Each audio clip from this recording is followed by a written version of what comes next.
खबरों का सिलसिला शुरू करते हैं सुपरफास्ट 100 में। मैं हूं आपके साथ अनुराग मुस्कान। नमस्कार, मैं हिमाचल आनंद। दिल्ली में बिजली संकट पर बवाल लगातार जारी है। कांग्रेस ने प्रदर्शन जारी रखते हुए मंडावली में मोर्चा खोला। प्रदेश अध्यक्ष रविंदर सिंह लवली की अगुवाई में कांग्रेस के प्रदर्शन का सिलसिला पिछले एक हफ्ते से लगातार चल रहा है। कांग्रेस ने बिजली संकट का विरोध करते हुए NH-24 पर जाम भी लगा दिया। कांग्रेस नेता सड़क पर ही लेट गए, जिसके चलते हाईवे जाम हो गया और दोनों तरफ से गाड़ियों की कतारें लग गई। पुलिस ने किसी तरह इन्हें हाईवे से हटाया। कांग्रेस ने बिजली संकट के लिए अरविंद केजरीवाल और बीजेपी को सीधे जिम्मेदार ठहराते हुए इनका पुतला भी फूंका। केंद्रीय ऊर्जा मंत्री पीयूष गोयल के साथ साथ पटपरगंज के विधायक मनीष सिसोदिया का भी पुतला फूंका। कांग्रेस के इस प्रदर्शन के दौरान मटका मार्च भी निकाला गया। कांग्रेस नेताओं ने पंखे और मटके के साथ प्रदर्शन किया। वहीं प्रदर्शन में जुटे लोगों ने मटका फोड़कर बिजली पानी संकट पर अपना उठाया। कांग्रेस ने बिजली पानी संकट को लेकर उत्तर पूर्वी दिल्ली में भी मोर्चा खोला। अरविंदर सिंह लवली और जगदीश टाइटलर की अगुवाई में कांग्रेस ने GTB अस्पताल के पास जोरदार। दिल्ली में बिजली संकट के लिए जिम्मेदार ठहराए जाने पर केजरीवाल ने कांग्रेस पर पलटवार किया है। केजरीवाल ने कहा कि दिल्ली में 15 साल तक कांग्रेस सत्ता में रही और अब दूसरों पर आरोप लगा रही है। बिजली पॉल के लिए फिर से कांग्रेसी जो है आम आदमी पार्टी को क्यों, क्या कह रहे हैं? हमने क्या कर दिया? पिछले 15 साल से तो वो थे सत्ता में, हमने क्या कर दिया? उधर बिजली संकट पर कांग्रेस के प्रदर्शन से बीजेपी के भी होश उड़ गए हैं। बिजली संकट दुरुस्त करने की मांग को लेकर बीजेपी विधायकों नेताओं के एक प्रतिनिधिमंडल ने केंद्रीय ऊर्जा मंत्री पीयूष गोयल से ही मुलाकात की। केंद्रीय ऊर्जा मंत्री पीयूष गोयल ने कहा कि तूफान के चलते जो ट्रांसमिशन लाइनें ध्वस्त हुई थी उनमें से अधिकतर को ठीक कर लिया गया है। उन्होंने कहा कि बिजली की कमी नहीं है, लेकिन ट्रांसमिशन लाइन के चलते दिक्कतें हो रही हैं जो अब दूर हो रही हैं। अरविंद केजरीवाल को सियासत का एक और मुद्दा मिल गया है। दिल्ली में ई रिक्शा वालों का मुद्दा केजरीवाल ने उपराज्यपाल नजीब जंग के सामने उठाया। केजरीवाल ने कहा कि जब तक कोर्ट का फैसला नहीं आता है ई रिक्शा चालकों को राहत मिले। इधर केजरीवाल ई रिक्शा के मुद्दे पर उपराज्यपाल से चर्चा कर रहे थे, तो उधर राजभवन के बाहर ई रिक्शा वाले प्रदर्शन में जुटे थे। ई रिक्शा पर होने वाले चालान और जब्ती के विरोध में ये लोग नारेबाजी। यूपी के फिरोजाबाद में 2 सिपाहियों की हत्या जमकर बवाल हुआ। होने वाले चालान और जब्ती के विरोध में ये लोग नारेबाजी। यूपी के फिरोजाबाद में 2 सिपाहियों की हत्या जमकर बवाल हुआ है। हत्या से गुस्साए लोग सड़कों पर आए और गाड़ियों में तोड़फोड़ कर डाली। लोगों ने एक यात्रियों से भरी यूपी रोडवेज की बस पर भी पथराव किया, जिससे उसके शीशे चकनाचूर।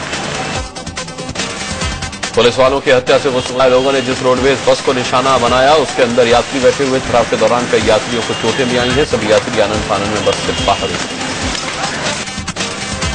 सड़कों पर हंगामा कर रहे लोगों ने कई गाड़ियों को भी अपना निशाना बनाया। यात्री टेम्पो को रोककर उसके ड्राइवर से मारपीट और तोड़फोड़ की गई। साथ ही एक तेल के टैंकर पर भी उपद्रवियों ने पथराव किया। उपद्रवियों ने हंगामे पर काबू करने पहुंची पुलिस टीम पर भी पथराव कर दिया। पथराव में आगरा जोन के DIG विजय सिंह मीणा का सिर खून से लहूलुहान हो गया। लोगों ने पुलिस की जीप को भी फूंकने की कोशिश की।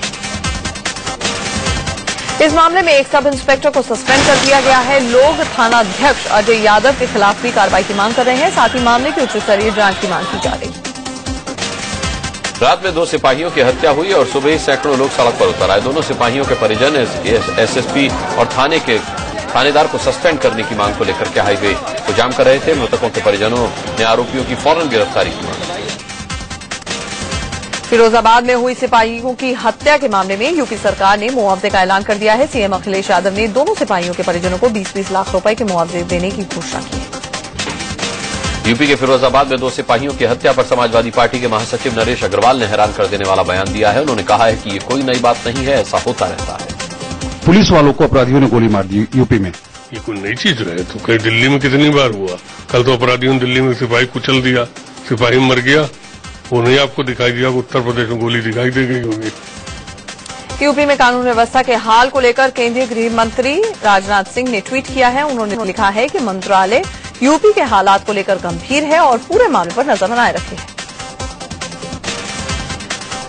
यूपी में कानून व्यवस्था के हालात दिनों दिन खराब हो रहे हैं, लेकिन सत्ताधारी समाजवादी पार्टी के नेता अजीबोगरीब बयान दे रहे हैं। पार्टी महासचिव नरेश अग्रवाल का तो कहना है कि रेप जैसे अपराधों के लिए टीवी सीरियल जिम्मेदार है। ऐसे अपराध हो जाते हैं जो हम लोगों ने कभी सोचे नहीं था कि ये अपराध हो जाएंगे, वो अपराध हो जा रहे हैं। और अपराध तो आजकल जो तमाम सीरियल दिखाए जा रहे हैं, सीरियल भी उस अपराध के लिए बहुत बड़े दोषी। एसपी महासचिव नरेश अग्रवाल का तो ये तक कहना था कि अपराध रोके ही नहीं जा सकते। अपराध एकदम जो हो जाते हैं वो नहीं रोके जा सकते, अभ्यास सुनियोजित जो होते हैं वो रोके जाते हैं। आपको भी लगता है कि अपराध रोके नहीं जा सकते? निश्चित कोई गलत नहीं है। यूपी के बदायूं में 2 चचेरी बहनों के साथ गैंगरेप के बाद हुई हत्या के मामले की जांच के लिए सीबीआई टीम पहुंची। सीबीआई जांच टीम ने उस पेड़ का भी मुआयना किया जहां दोनों लड़कियों को मारकर लटकाया गया था। यूपी में एक बार फिर से पेड़ पर लड़की की लाश लटकी मिली है। अलीगढ़ के रसूलपुर इलाके में ये घटना सामने आई है। अभी लड़की की पहचान नहीं हो सकी है। पुलिस मामले की तफ्तीश में जुटी है। ग्रेटर नोएडा के दादरी में बीजेपी नेता विजय पंडित की शोक सभा में केंद्रीय मंत्री कलराज मिश्र और जनरल वीके सिंह शरीक हुए। साथ ही यूपी बीजेपी के अध्यक्ष लक्ष्मीकांत वाजपेयी भी यहां पहुंचे। सबने हत्या की सीबीआई जांच की मांग की। फिरोजाबाद से यूपी पुलिस की हैरान कर देने वाली तस्वीरें सामने आई हैं। यहां बीच सड़क पर 2 पुलिस वालों ने एक युवक को बुरी तरह से पीटा। लात घूसे, थप्पड़ और डंडों से उसे जमीन पर गिरा गिरा कर पीटा गया। पुलिस वालों की बेरहमी का शिकार हो रहा ये युवक एक ऑटो ड्राइवर है। इसके ऑटो से एक मोटरसाइकिल की टक्कर हो गई। यही इसकी गलती थी। मौके पर मौजूद पुलिस वालों ने इसे लात घूसे बरसाने इस पर शुरू कर दिया। पुलिस वालों के साथ मौके पर मौजूद लोगों ने भी मैदान में आ गए और उन्होंने भी युवक को पीटा। इलाहाबाद में उस समय हड़कंप मच गया जब यहां के एक सुभाष चौराहे पर एक युवक ने आत्मदाह की कोशिश की। गनीमत रही कि मौके पर मौजूद पुलिस वालों ने तत्परता दिखाते हुए उसकी कोशिश नाकाम कर दी। आत्मदाह की कोशिश करने वाले इस युवक का नाम गुलफाम है, जो कि एसपी की लोहिया वाहिनी का नगर अध्यक्ष है। पुलिस के मुताबिक ये खुद को वक्फ बोर्ड का अध्यक्ष बनाए जाने की मांग कर रहा था। मांग न माने जाने पर इसने आत्मदाह की कोशिश की। महंगाई के मोर्चे पर एक बार फिर निराशा हाथ लगी है। मई माह के लिए थोक महंगाई दर में बढ़ोतरी दर्ज की गई है। ये 6.01% हो गई है, जबकि अप्रैल में थोक महंगाई दर 5.2% थी और दिसंबर 13 में ये महंगाई दर का उच्चतम स्तर है। प्याज एक बार फिर से देशवासियों को रुलाता है। देश की सबसे बड़ी प्याज की मंडी नासिक में मजदूरों ने कामकाज पूरी तरह से ठप कर दिया है, जिससे प्याज की सप्लाई रुक गई है। माना यह जा रहा है कि इससे प्याज के दाम और बढ़ सकते हैं। प्याज मंडी के मजदूरी बढ़ाने की मांग कर रहे हैं। इस मामले को लेकर मंडी कारोबारी और मजदूरों के बीच कहासुनी भी हुई, जिसके बाद नासिक मंडी में खरीद बिक्री अनिश्चितकाल के लिए बंद हो गई। भारत रवानगी से पहले प्रधानमंत्री नरेंद्र मोदी ने भूटान नरेश जिग्मे खेसर नामग्येल वांगचुक से मुलाकात की। राजनिवास में मोदी भूटान राजघराने के सभी सदस्यों से गर्मजोशी से मिले। राजनिवास में प्रधानमंत्री नरेंद्र मोदी के स्वागत में रंगारंग कार्यक्रम भी हुआ। थिम्पू में राजनिवास में विदेश मंत्री सुषमा स्वराज भी नरेंद्र मोदी के साथ पहुंचे। इससे पहले भूटान की संसद के संयुक्त अधिवेशन को संबोधित करते हुए प्रधानमंत्री नरेंद्र मोदी ने कहा कि भूटान के लिए भारत के दिल का दरवाजा खुला हुआ है। उन्होंने कहा कि दिल्ली में सरकार बदलने से दिल के दरवाजे बंद नहीं हो जाते। भूटान हो या भारत, हमने अपने दिल के दरवाजे खोल करके रखे हैं, तभी तो हम एकता की अनुभूति करते हैं। शासन व्यवस्थाओं के बदलने से दिल के दरवाजे बंद नहीं होते। प्रधानमंत्री नरेंद्र मोदी ने कहा है कि पहली विदेश यात्रा के लिए भूटान आना उनका सहज फैसला था। मोदी ने कहा कि वो चाहते तो किसी ताकतवर देश का दौरा कर सकते थे, लेकिन उन्होंने भूटान को ही चुना। मेरे अंतर्मन से आवाज उठी, मैं भारत के प्रधानमंत्री के रूप में पहली बार कहीं जाऊंगा तो भूटान जाऊंगा। इसके लिए मुझे ज्यादा सोचना नहीं पड़ा। प्रधानमंत्री नरेंद्र मोदी ने भूटान की संसद में कहा कि अगर वो पहली विदेश यात्रा पर भूटान नहीं आते तो उनकी आत्मा उन्हें कोसती।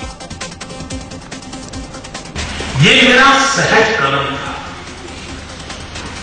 सवाल तो मेरी आत्मा मुझे तब पूछती कि आप भूटान गए क्यों?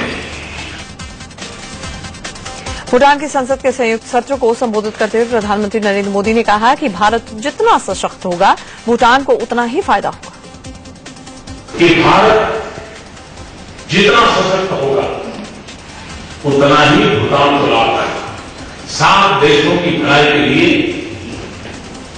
भारत का सुखी संपन्न होना आवश्यक है।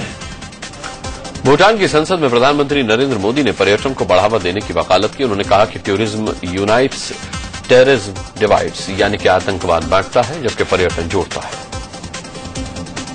Terrorism divides, tourism unites. और इसलिए टूरिज्म जिसकी जोड़ने की ताकत है। भूटान की संसद को संबोधित करते हुए मोदी ने कहा कि हिमालय भारत और भूटान को एक करता है। उन्होंने हिमालय के पर्यावरण की रक्षा की भी बात कही। मोदी ने भूटान के लिए कई वायदे भी किए। उन्होंने कहा कि भूटान के युवाओं में अपार संभावनाएं हैं और ये खुशी की बात है कि भूटान अपने बजट का बड़ा हिस्सा शिक्षा पर खर्च करता है। समाजवादी पार्टी के महासचिव नरेश अग्रवाल ने प्रधानमंत्री नरेंद्र मोदी की विदेश नीति की तारीफ की। पड़ोसी देशों से, जिनको हम सार्क देश कहते हैं, उनसे हमारे संबंध अच्छे होने चाहिए। इसके मतलब पिछली केंद्र सरकार की कहीं न कहीं चलती रही, जो इस सरकार को कोशिश करनी पड़ेगी अच्छा हो। मेरी शुभकामनाएं, अच्छी खबर आए कि मोदी जी लौट के आए हैं तो कुछ न कुछ अच्छे संदेश मिले। राजनाथ सिंह ने पार्टी मुख्यालय में बतौर बीजेपी अध्यक्ष कल बीजेपी पदाधिकारियों की मीटिंग बुलाई है। सूत्रों से खबर है कि वो सभी पदाधिकारियों को प्रचंड बहुमत दिलाने के लिए धन्यवाद देंगे। गृहमंत्री राजनाथ सिंह दिल्ली पुलिस के मुख्यालय भी पहुंचे। उन्हें गार्ड ऑफ ऑनर दिया गया। राजनाथ ने कहा कि दिल्ली पुलिस को और अत्याधुनिक, जिम्मेदार और प्रभावशाली बनाया जाएगा। वहीं राजनाथ सिंह ने दिल्ली पुलिस के अधिकारियों के साथ मीटिंग भी की है। उन्होंने कहा कि वो महसूस करते हैं कि दिल्ली पुलिस को सरकार के सहयोग की जरूरत है, जिससे राजधानी में बेहतर कानून व्यवस्था बनाई रखी जा सके। दिल्ली के उपराज्यपाल नजीब जंग ने केंद्रीय सड़क परिवहन मंत्री नितिन गडकरी से मुलाकात की है। 1 घंटे तक चली इस बैठक में दिल्ली में ट्रैफिक और रोड सिक्योरिटी को लेकर चर्चा हुई। केंद्रीय मंत्री गोपीनाथ मुंडे की मौत की जांच सीबीआई ने अपने हाथ में ले ली है। 3 जून को मुंडे की सड़क हादसे में दिल्ली में मौत हो गई थी, लेकिन बीजेपी का एक बड़ा धड़ा इससे संदिग्ध बता रहा था, जिसके बाद सीबीआई जांच के आदेश दिए गए। बीजेपी के वरिष्ठ नेता यशवंत सिन्हा को झारखंड के हजारीबाग कोर्ट ने 14 दिनों के लिए फिर से जेल भेज दिया है। वीडियो कॉन्फ्रेंसिंग के जरिए जेल से यशवंत की पेशी हुई थी। कोर्ट ने यशवंत के साथ साथ 50 बीजेपी कार्यकर्ताओं की भी न्यायिक हिरासत बढ़ा दी। दरअसल 2 हफ्ते पहले बिजली आंदोलन के दौरान यशवंत सिन्हा की अगुवाई में सरकारी अफसर के साथ हुई बदसलूकी थी, जिसके बाद उन्हें गिरफ्तार किया गया था, लेकिन यशवंत ने बेल लेने से मना कर दिया, जिसके बाद उन्हें जेल भेज दिया गया। झारखंड के हजारीबाग जेल में बंद बीजेपी के वरिष्ठ नेता यशवंत सिंह से लालकृष्ण आडवाणी मुलाकात करेंगे। आडवाणी कल हजारीबाग पहुंचेंगे और यशवंत सिन्हा से मुलाकात करेंगे। लोकसभा स्पीकर बनने के बाद सुमित्रा महाजन रविवार को पहली बार इंदौर पहुंची। ग्रीनगर पहुंचने पर सुमित्रा महाजन का जोरदार स्वागत किया गया। आंध्र प्रदेश के नंदीगामा विधानसभा सीट से टीडीपी के विधायक टी प्रभाकर राव का देर रात दिल का दौरा पड़ने से निधन हो गया। प्रीति और वाडिया छेड़छाड़ मामले में आईपीएल चेयरमैन रंजीत बिस्वाल ने कहा है कि इस घटना के बारे में उन्हें कोई जानकारी नहीं है। प्रीति ने उन्हें कुछ नहीं बताया था। मुंबई के मरीन ड्राइव थाने में नेस वाडिया के समर्थकों ने प्रीति जिंटा के खिलाफ शिकायत दर्ज कराई है। शिकायत में प्रीति पर छेड़छाड़ की धारा के दुरुपयोग का आरोप लगाया गया। प्रीति जिंटा छेड़छाड़ मामले में पूर्व प्रेमी और कारोबारी नेस्वाडिया की गिरफ्तारी अभी नहीं होगी। प्रीति का बयान देने के बाद ही पुलिस नेस्वाडिया को समन जारी कर सकती है। प्रीति जिंटा अभी अमेरिका में है और बताया जा रहा है कि वो 1 महीने तक भारत नहीं लौटने वाली। मुंबई में हाई टाइड के अलर्ट के बीच समंदर में ऊंची ऊंची लहरें उठी। प्रशासन ने पहले ही समुद्र किनारे लोगों को जाने से मना किया था। मुंबई में गेटवे ऑफ इंडिया के पास समंदर की लहरों को देखने के लिए लोगों की भारी भीड़ उमड़ी। लहरें इतनी ऊंची थीं कि गेटवे ऑफ इंडिया को छू रही थी। गुजरात के जूनागढ़ में लगातार हो रही बारिश से बाढ़ जैसे हालात बन गए हैं। कई घंटों की मूसलाधार बारिश के चलते सड़क पर ही कई गाड़ियां फंस गई। हाईवे पर भी पानी लबालब भरा हुआ था। गुजरात के राजकोट में भारी बारिश के बाद कई इलाकों में जल जमाव भी हो गया। गुजरात के करीब दमन और दीव में भी भारी बारिश। आज उत्तराखंड केदारनाथ में आई आपदा की पहली बरसी है। 1 साल पहले आज ही के दिन केदारनाथ और उसके आसपास के इलाकों में भारी तबाही मची थी। त्रासदी को 1 साल गुजर गया, लेकिन केदारनाथ के रास्तों पर अभी भी आपदा के शिकार हुए लोगों के कंकाल मिलने का सिलसिला जारी है। उत्तराखंड के सीएम हरीश रावत ने कहा है कि केदारनाथ को अब भारी बारिश या बाढ़ जैसी स्थिति से कोई खतरा नहीं है। उत्तराखंड के ऋषिकेश में मां गंगा के तट पर स्थानीय विधायकों ने कई लोगों के साथ मिलकर मारे गए लोगों की आत्मा की शांति के लिए हवन किया। उत्तराखंड के हरिद्वार में आपदा के 1 साल पूरा होने पर मारे गए लोगों की आत्मा की शांति के लिए विश्व जागृति मिशन की ओर से पूजा पाठ का आयोजन किया गया। केदारनाथ का 1 साल बीतने के मौके पर कानपुर में लोगों ने शांति मार्च निकाला। देहरादून में आपदा प्रबंधन विभाग का कंट्रोल रूम आग से जलकर खाक हो गया। कंट्रोल रूम में जो कंप्यूटर जलकर खाक हुए उनमें आपदा प्रभावित लोगों का अपडेटेड डेटा था। के कोल्हापुर में यात्रियों से भरी एक बस के पेड़ से टकरा जाने के कारण 3 लोगों की मौत हो गई। कानपुर के चकेरी इलाके में तेज रफ्तार बेकाबू ट्रक ने एक शख्स को कुचल दिया, जिससे उसकी मौके पर ही मौत हो गई। दरअसल बाइक पर सवार 2 लोग ट्रक ने पीछे से जोरदार टक्कर मारी। मध्य प्रदेश के इंदौर में प्लास्टिक फैक्ट्री में आग लगने से लाखों का सामान जलकर खाक हो गया। गुजरात के सुरेंद्र नगर में पानी को लेकर हुए विवाद में एक युवती को जिंदा जला दिया गया। पंजाब के गुरदासपुर में कारोबारी के घर में घुसे लुटेरों ने विरोध करने पर एक महिला और एक बच्चे की बेरहमी से हत्या कर दी। दिल्ली के करोलबाग इलाके में अपराधियों ने दिन दहाड़े एक ज्वेलर पर जानलेवा हमला किया। दिल्ली के नजफगढ़ में निर्मल विहार में डकैतों ने एक घर में जमकर लूटपाट मचाई और लाखों की ज्वेलरी और नकदी लूट ली। दिल्ली पुलिस ने अलीपुर इलाके में हुई 1.5 करोड़ की लूट का खुलासा किया है।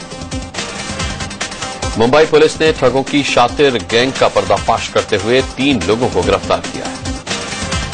लखनऊ पुलिस ने एक ऐसे शातिर ठग को गिरफ्तार किया है जो खुद को मुलायम सिंह के भाई और वरिष्ठ सपा नेता रामगोपाल यादव का पीए बताकर ठगी करता था।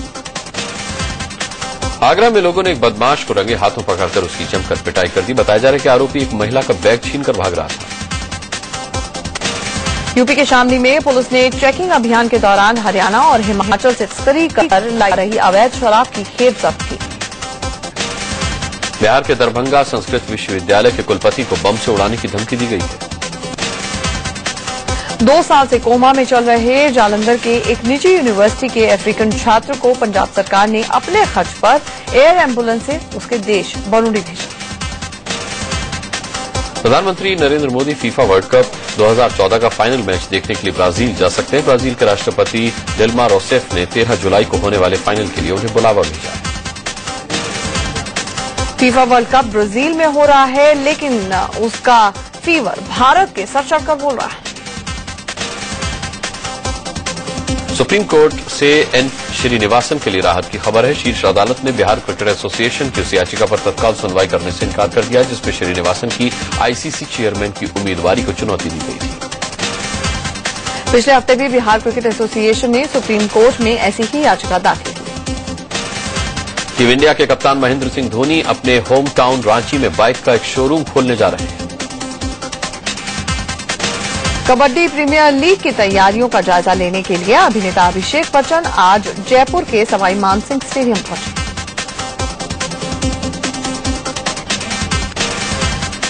फार्मूला 1 के पूर्व चैंपियन माइकल शूमाकर लंबे समय के बाद कोमा से बाहर आ गए हैं। उन्हें अस्पताल से छुट्टी भी मिल गई है। माइकल शूमाकर को दिसंबर 2013 में स्कीइंग के दौरान चोट लगी थी, तब से वो कोमा में थे। पाकिस्तान ने अफगान सीमा से सटे उत्तरी वजीरिस्तान में तालिबान आतंकियों के ठिकानों पर जबरदस्त हमला शुरू कर दिया है।